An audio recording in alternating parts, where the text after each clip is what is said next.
Good evening, guys. Welcome to Skills Academy. Beta, today we will discuss about the another topic of trigonometry, that is trigonometry ratios at different angles. So आज हम बेटा values find out करेंगे different ratios की अलग अलग angles पर कि अलग अलग एंगल्स पर इसकी क्या वैल्यूज आती है। और बेटा ये आपको याद करने की कोई ज़रूरत नहीं होती, ठीक है ना। आपका एक टेबल कहने का मतलब रट्टा मारने की जरूरत नहीं होती। आपका एक टेबल होता है, वो आपने बड़ा ही एक स्टेप बाय स्टेप बनाना होता है और आप उसको आराम से बना सकते हो और वहां से कोई भी वैल्यू आपको फिर पिक कर लोगे, ठीक है ना। और मैं सजेस्ट करता हूँ ये टेबल अपनी कॉपीज के लास्ट पेज पर जरूर बना लेना, ठीक है ना। क्योंकि लास्ट पेज पर क्यों कह रहा हूँ मैं, क्योंकि आप अगर सेंटर में बनाओगे ना तो जब भी आपको जरूरत पड़ेगी ना तो आपको बार बार पीछे जाना पड़ेगा, ठीक है ना, देखने जहाँ आपको वो सेंटर से ढूंढना पड़ेगा। पर जैसे ही आपको पता होगा कि लास्ट पेज में बनाना तो फिर आपका टाइम बचता है। ऐसे तो कोई भी जरूरी इंफॉर्मेशन होती है ना तो अपने कॉपी के लास्ट पेज पर जरूर बनाया करो। तो ठीक है बेटा, तो आज हम देखते हैं कि ये ट्रिग्नोमेट्री टेबल को कैसे फॉर्म करते हैं हम। सो बेटा फर्स्टली देखो, सबसे पहले आपने क्या करना होता है, आपने जीरो से ये वैल्यूज होती हैं 0, 30, 45, 60 और 90, ये ही बेसिक वैल्यूज होती हैं, ठीक है ना, 10th में। तो आपने क्या करना होता है बेटा, यहाँ से 0, 1, 2, 3, 4 ऐसे नॉर्मल काउंटिंग शुरू करनी है। 0, 1, 2, 3, 4 कर ली बेटा काउंटिंग। उसके बाद आपने क्या करना है, इसको करना है डिवाइड 4 से सभी को। तो आपने सभी को क्या कर दिया, 4 से डिवाइड कर दिया। ये बेटा स्टेप बड़े ही इजी हैं, 2 स्टेप अभी तक मैंने कराए। पहला क्या कराया कि सीरियल वाइज नंबरिंग कर देनी है 0 से लेके 4 तक। उसके बाद क्या करना है, आपको 4 से डिवाइड करना है। और तीसरा और लास्ट स्टेप है जो आपको बस याद रखना पड़ेगा इसमें, वो क्या है, इसका साथ में रूट कर दो, सभी का क्या कर दो, रूट कर दो। तो बेटा ये अगर आप इतनी ये 3 चीजें आपको अगर याद रही तो आप पूरा का पूरा टेबल फाइंड आउट कर सकते हो। तो हम देखते हैं बेटा, इसकी वैल्यूज निकालते हैं। देखो ये तो 0 से डिवाइड करोगे कोई भी चीज 0 ही आएगी, तो इसका तो काम ही खत्म हो गया, ठीक है ना। अब 1/4, 1 का रूट तो 1 ही होता है, 4 का रूट क्या होता है 2, तो ये तो 1/2 आ गया। इधर क्या आ गया, इधर कटिंग होकर होगा 1/2, तो 1 का रूट तो 1। अब 2 का रूट क्या आता है बेटा, √2, क्योंकि 2 तो एक इम्प्रॉपर, कहने का मतलब उसका आ गया रूट, इम्परफेक्ट स्केयर भी जिसको बोल देते हैं हम। तो अब ये देखो बेटा 3/4 है, तो अब 3 का भी नहीं कोई होता, तो √3 लिखोगे। तो 4 का क्या लिख दोगे आप, 2 लिख दोगे, ठीक है। और जो बेटा लास्ट है इसका क्या है, 4 से 4 कट जाएगा, 1 आ जाएगा, तो 1 का रूट तो 1 ही होता है। तो आपकी ये फर्स्ट वैल्यूज आ गई आपकी साइन की, वो क्या है 0, 1/2, 1/√2, √3/2 और 1। ये आपकी बेटा साइन की वैल्यूज आ गई डिफरेंट एंगल पर। अब बेटा आपने क्या करना है, अब आपने अगर मेरी फर्स्ट वीडियो देखी होगी तो मैंने आपको बताया था कि ये जो एंगल इनकी नेमिंग होती है वो इस प्रकार होती है। ये साइन होता है और ये होता है कोसाइन, और इसके और फुल फॉर्म होती है कॉम्प्लीमेंट्री ऑफ साइन। तो इसको कॉम्प्लीमेंट्री क्यों कहते थे, क्योंकि हम क्या करते थे, ये कॉम्प्लीमेंट्री होता था इसका साइन का, कॉम्प्लीमेंट्री ऑफ साइन।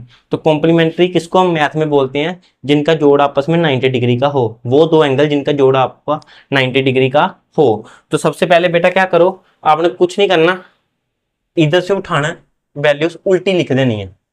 जैसे ये सीधी वैल्यूज है ना, तो ये जो लास्ट वैल्यू होगी फर्स्ट में, सेकंड लास्ट सेकंड में, थर्ड वाली तो ये इधर ही आ जाएगी, फोर्थ वाली ये वाली ऐसे लिख देना, और फिफ्थ लास्ट वाली इधर लास्ट में लिख देनी है, उधर से फर्स्ट इधर से लास्ट। तो आपने उल्टी वैल्यूज लिख देनी है। तो क्या लिखोगे आप, इधर से भरोगे 1, फिर भरोगे √3/2, 1/√2, 1/2, और साथ में क्या आ गया आपका 0।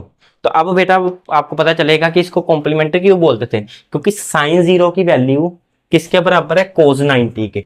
तो 0 + 90, 90। अब साइन 30 की वैल्यू किसके बराबर है, cos 60 के। तो 30 + 60, 90। और साइन 45 की वैल्यू किसके बराबर है, 45 के, cos 45 के। तो 45, 45, 90। तो ये इसलिए इसको बेटा कॉम्प्लीमेंट्री बोला जाता था। तो इन्होंने ऐसे ही नहीं नाम बनाए, कोई ना कोई सोच के नाम दिए हैं। अब बेटा टेंजेंट का, तो टेंजेंट का भी मैंने आपको बताया था, टेंजेंट क्या होता है, साइन अपॉन कोस। तो बेटा इसका साइन अपॉन कोस कर दो। तो 0 डिवाइडेड बाय 1, तो 0 को डिवाइड करो किसी के साथ भी तो 0 ही होगा, काम ही खत्म हो गया। अब इसको करो 1/2 डिवाइडेड बाय 3/2। तो बेटा जब 1/2 डिवाइडेड बाय 3/2 करोगे तो ये तो ऊपर चलेगा, ये कट जाएगा, तो आंसर क्या आएगा आपका, तो √3। तो आंसर इसमें क्या आ जाएगा आपका √3। तो यहाँ आप क्या भर दोगे √3। उसके बाद क्या है, ये देखो ये तो सेम सेम ही है, ये तो कट के 1 बना देंगे, काम ही खत्म हो गया। ठीक है, अब इनका देखो ये है √3/2 और 1/2, इधर से 2 और 2 कट जाएगा। ठीक है, तो ये आपका क्या आ जाएगा √3। सॉरी बेटा, इधर आपका ये चीज नीचे ही रहनी थी, यहाँ से मेरी गलती हो गई है एक, ये चीज आपकी नीचे ही रहेगी क्योंकि ये 1/2 और डिवाइडेड बाय √3/2 है, तो ये कुछ ऐसी चीज बनेगी। तो ये जब ऊपर जाएगा तो ये कट जाएगा इसके साथ, तो ये आपका 1/√3 रहेगा। तो ये चीज आनी है। ठीक है, तो इसका ध्यान रखना। ठीक है, तो यहाँ क्या आ गया आपका 1/√3। तो लास्ट में क्या है बेटा 1/0। अब आपको पता ही है जीरो से आप किसी भी चीज को डिवाइड नहीं कर सकते, उसका क्या आता है नोट डिफाइन होता है। तो अगर आपको नहीं पता, ये भी हम किसी वीडियो में आगे समझ लेंगे कि क्यों नहीं हम जीरो से डिवाइड कर सकते। ठीक है ना। अब बेटा देखो कोट, कोट की फुल फॉर्म क्या होती थी कॉम्प्लीमेंट्री ऑफ tan। तो अब तो आपको पता चल ही गया, अगर जैसे तो कॉम्प्लीमेंट्री आप उल्टा करके लिख दो, तो आप जो tan की वैल्यू निकाली है वो आप कोट की वैल्यू उल्टी करके लिख सकते हो। तो बेटा इसको उल्टी करके लिख दो, पहले का क्या आ जाएगा नोट डिफाइन और √3 फिर 1 और 1√3 और 0।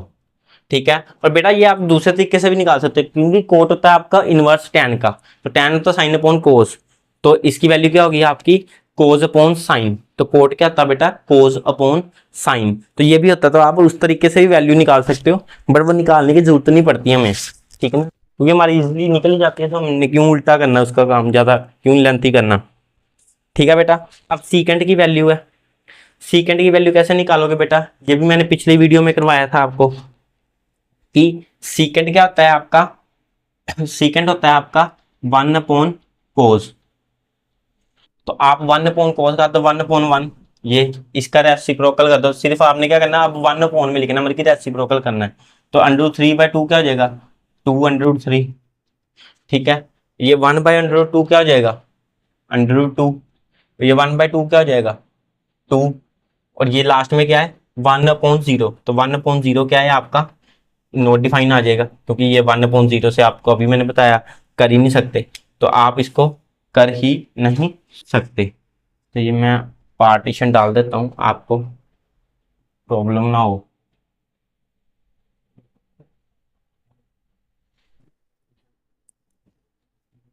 ठीक है बेटा, ये भी आ गया आपका। अब लास्ट क्या है कोसीकेंड। तो कोसीकेंड आपको पता ही है किसका होता है, सीकेंड का कॉम्प्लीमेंट होता है। तो आप सीकेंड का कॉम्प्लीमेंट कर दो। कॉम्प्लीमेंट का मतलब क्या है कि उल्टा बस लिखना, जो भी सीकेंड की वैल्यू होगी उल्टी करके को सीकेंड की वैल्यू बना दो। तो ये इधर क्या आ जाएगा नोट डिफाइन, ये क्या आ जाएगा 2, ये क्या आ जाएगा √2, ये क्या आ जाएगा 2√3 और ये क्या आ जाएगा 1। और इसकी को सीकेंड की वैल्यू आप 1/sin से भी निकाल सकते हो। ठीक है, ऐसे भी निकाल सकते हो, क्योंकि कई बार कई बच्चों ने कोसिकेंड ऊपर लिखा होता है। तो वैसे मैं तो आपको ये सजेस्ट करूंगा कि इसी फॉर्म में लिखो, ये करना आसान हो जाता है, क्योंकि कईयों ने कुछ सीकेंड इधर लिखा होता है 10 के बाद। ठीक है ना, तो इस फॉर्म में ज्यादा लिखोगे तो ज्यादा इजीली टेबल बनेगा। तो ये बेटा आपका सारा टेबल ट्रिग्नोमेट्री का तैयार हो गया। तो बस ये टेबल आपने बनाना है अपना। तो एक बार जब पेपर में भी स्टार्ट करो तो ये टेबल पहले ही बना देना। ठीक है ना, वैसे तो तब तक वैल्यूज याद हो ही जाती हैं, बट फिर भी अगर आपको वैल्यू भूलती हैं या कुछ है तो रिस्क लेने की बजाय पहले ही आप टेबल ये साइड में रफ में बना लेना, तो फिर आपको कोई प्रॉब्लम नहीं आएगी। तो आई होप बेटा आपको वीडियो पसंद आई हो। Good evening.